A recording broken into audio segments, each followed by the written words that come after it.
Recluse has two major assets in Nightreign that she excels in both sorceries and incantations. I don't know what you were thinking. Plus one of the most complex character skills in the game. So today we're going to break down all of this and cover everything you need to know to be the best Recluse player there is. Let's go. Recluse is the dedicated spellcaster of Nightreign, but that spellcasting goes a little bit further than sorceries. One of the lesser known parts of her kit that I don't see a lot of people utilizing as much as they should is that Faith is also at S scaling for Recluse. So speaking of those attributes, she has S Faith and S Intelligence scaling, which is the highest for both. Now she also has FP at A scaling, D HP, C Stamina, D Strength, C Dexterity, and C Arcane. So what that tells you based on those stats is that all those Recluse players that you see out there that are using a staff with a weapon in their other hand like a battle mage, that's not really Recluse's strength. That's actually Dutch S's strength if you know how to use her properly. So what this really means is that you have both sorceries and incantations available to you. And in a lot of cases as Recluse, you should be dual wielding a seal in one hand and a staff in the other. So you've got access to that wide range of spells so you can maximize the amount of damage you're doing as well as use the magic cocktail to its maximum effectiveness.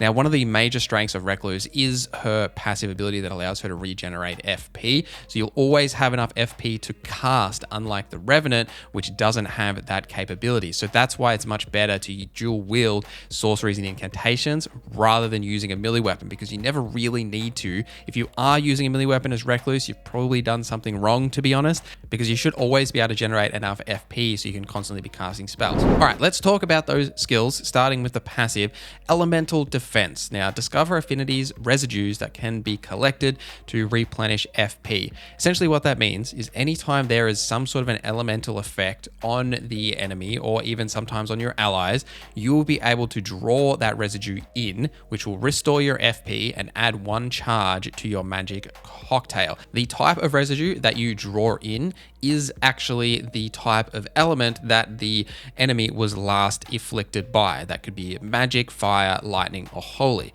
Now, another way that you can generate these residues is actually with elemental pots, by the way. So fire pots, magic pots, etc. If you use these, this will actually create a residue on the target as well. So there's another way to do this without just having to use your own spells. And also your allies can generate them as well. If they're using a fire weapon, there'll then be a fire residue on that enemy that you'll be able to draw from.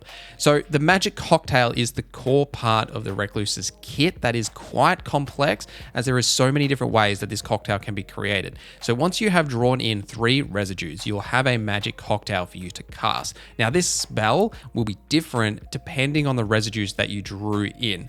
So firstly, before we go through the list, and we're going to go through the full list, you can actually see exactly what all of these are in the game. In the handbook section, if you scroll all the way down to the bottom, you'll be able to see the magic cocktail combinations if you ever want to refer to them. But we'll go through every single one here, starting with the single variant. So what that means is that you're using a pure elemental residue. So for example, as pure magic, when you've drawn in 3 magic, you'll enwreath an enemy in magic that deals damage for some time, encircling and attacking the target. Pure fire throws a whirlwind of flame. Flames spread across a small area upon contact and burns for some time. Actually, a really good single magic cocktail because of that damage over time effect that does seem to last a bit longer and do a bit more damage than fire. Pure lightning enwreaths oneself in lightning, bolstering dodging actions. This gives you a unique dodge, kind of like a Bloodhound Step in a way, but when you dodge, you'll become invisible for a second with that lightning effect and then spawn at that other side. So not really an offensive skill. Very rarely will you actually seek out to use pure lightning. Pure holy enwreath oneself in holy light, bolstering poise and increasing damage negation. Another one that you probably won't actively seek out to use very often unless you do desperately want that damage negation, but you can get that in sort of other ways. Typically, you want to be leaning onto the pure magic or the pure fire in this section if you are using a lot of these single ones.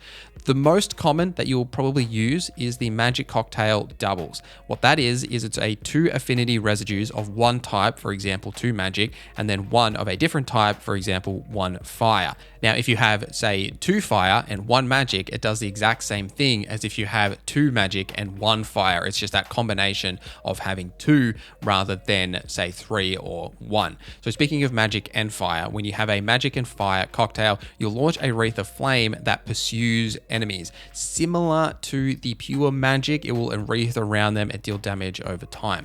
Magic and lightning combination will execute a broad forward slash with a magic blade, and you can hold to move with the sword drawn. So you can sort of adjust yourself a little bit as that sword push goes out. Magic and holy combination will cover nearby area with a magic veil, fully conserving FP for self and allies for a short time. And that short time, really short. Like it's maybe 5 seconds by the time you've actually cast the cocktail. You've got time for maybe 1 or 2 spells that you'll be able to cast for completely free FP cost. So if you've got a high FP cost spell, something like say Full Moon, you might want to use a magic and holy combination and then use that as a way of getting that spell off for free. The fire and lightning combination will make you a fireball and barrel forward and then rain down lightning on nearby foes. A solid attack, but also be mindful that because this does drive you forward into the fray, you can get hit from damage if you use fire and lightning quite a lot, because you'll just basically charge into the boss, which as a recluse, you do want to keep your distance as much as possible. The fire and holy combination will raise a torch for a limited time that raises maximum HP, reducing status ailment gauge buildup for nearby allies and lowers maximum HP of nearby enemies. Quite a solid effect, mostly because it lowers the maximum HP of nearby enemies, but also fantastic for those bosses that do have a lot of status ailments. This is a fantastic one to use. Lightning and Holy is the last of the double cocktails. What this will do is weave a layer of lightning that parries enemy attacks for a short time. Not really very useful and not one I would recommend. Essentially, this will just create like a barrier in front of you that will just automatically parry attacks. Great for stance damage, pretty good for solo play if you're playing as a solo recluse. Realistically, not something you'll be using because you don't really want enemies attacking you directly as recluse, so you probably won't lean onto that too much. Now, the last variant of the magic cocktail is just simply called mixed, and this is when you have 3 different affinity types. So each one of the 3 different residues you've drawn are from a different element. So firstly, the magic, fire, and lightning combination. Conjure frontwards exploding gravity orb, and that gravity orb pulls enemies inward, expands, and explodes, inflicting heavy damage.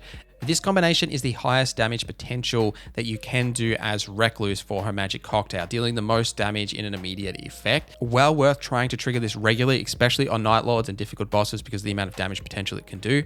The magic, fire, and holy combination, you spew a mixed affinity breath that inflicts damage upon enemies and restores HP and FP of allies with contact. Also a fantastic combination to help your allies and support them by increasing their HP and FP when you do make contact. Fire, lightning, and holy combination will create a lightning rod that thrusts forward into terrain while lightning strikes after a short delay. This is also fantastic damage output, but the downside is that that lightning rod sticks in place and you've got to hope the enemy is still there when that lightning rod triggers. So that's the only weakness there, but that damage potential is really good, especially against stationary enemies that don't move a whole lot. Magic, lightning, and holy combination will create a cold storm with area of effect and retreat inside an ice block, making you invulnerable. This can trigger frostbite, and it's an okay combination, except the downside is that while you're in that ice block, you're invulnerable, so you can't take damage, but you also can't do damage. You're essentially just stuck in that ice block until the effect ends. So not something I would use very regularly, but say the frostbite, and if you're fighting something that maybe you need those seconds of invulnerability, it's not a bad one to use either.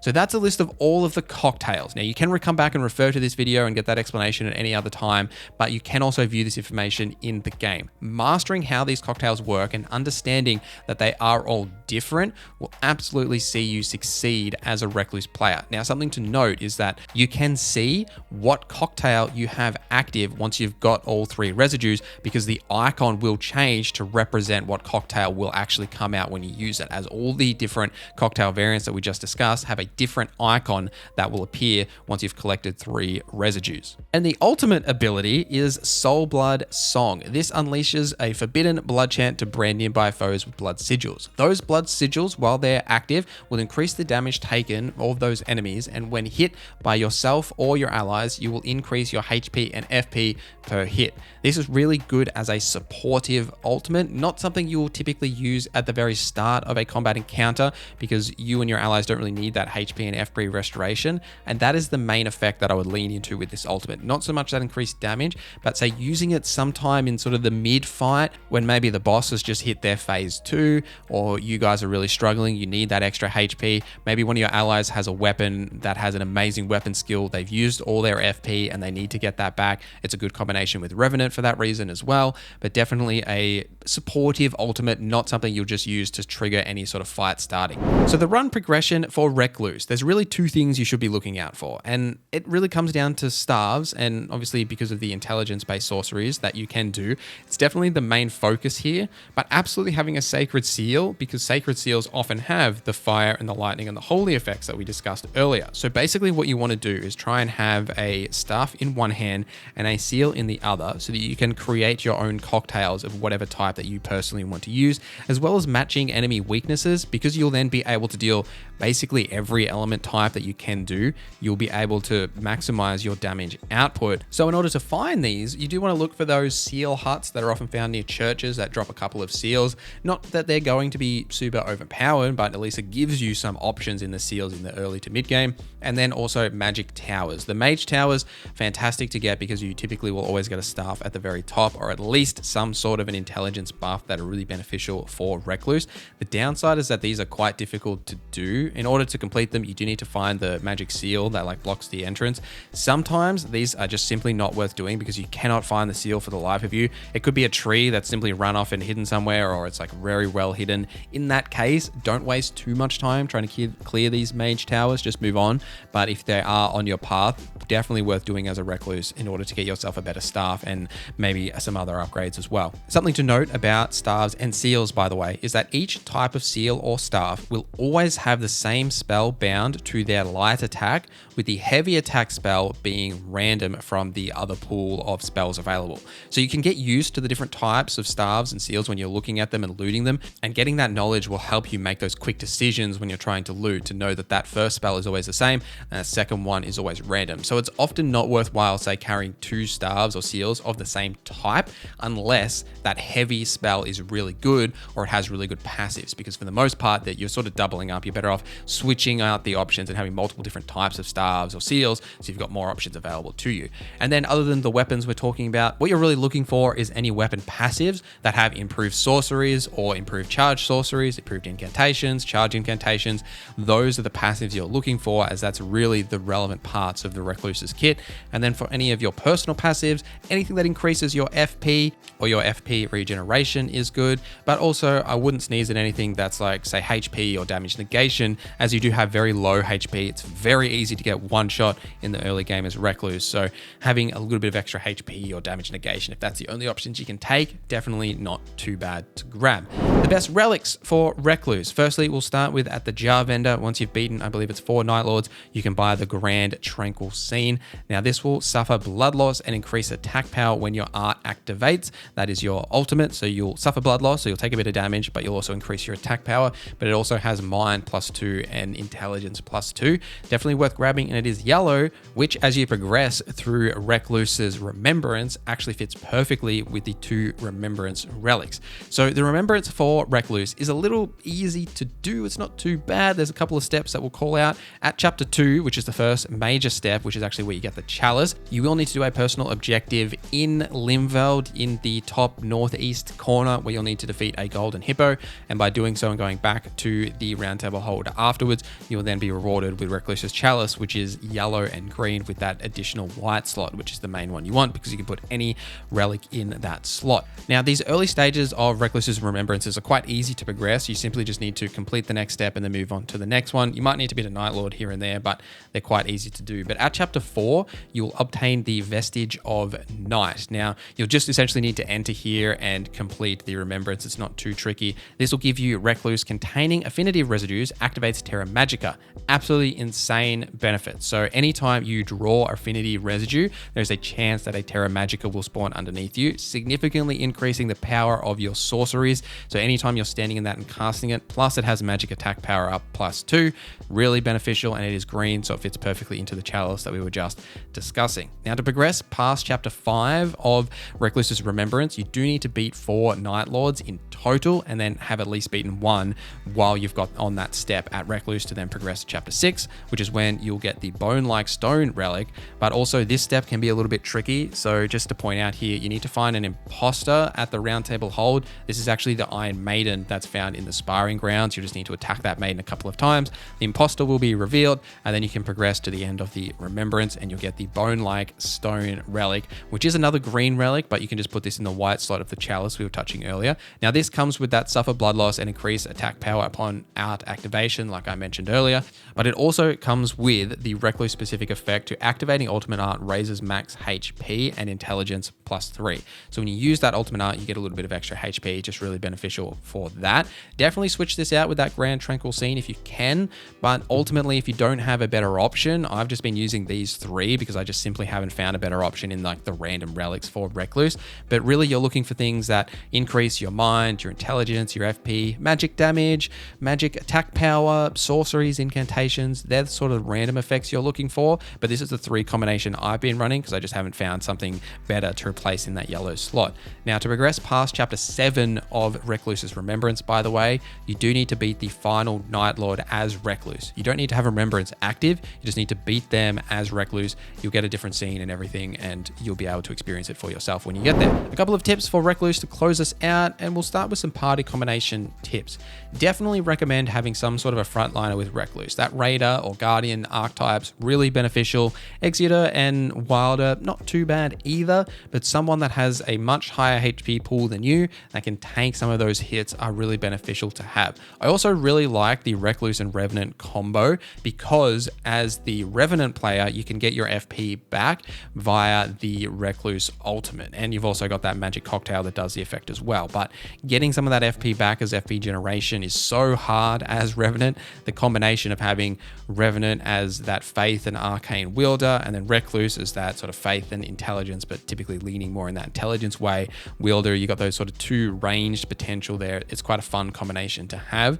Also, then in that case, you absolutely want to have a melee character. And if you are struggling with FP generation, you shouldn't typically, if you get a feel for the combo of say using 1 or 2 spells and then drawing the residue, and make sure you're using that magic cocktail regularly, you should be fine with your FP generation. But it doesn't hurt to run a couple of Starlight Shards as backups, especially in say the Night Lord fight when you do want to keep your distance and you want to be using a lot of those higher impact spells that do cost a lot more FP and can be a little bit hard to generate it fast enough when you're using those expensive spells, like say using Full Moon for example. So having something like Starlight Shards just to help you with that FP generation, also beneficial. And lastly, go and watch one of my other Nightfarer guides that I'll link right here for you. But thank you guys for watching this video till the end. Thank you to our members for supporting the channel. My name is Norza, and I hope you have a great day.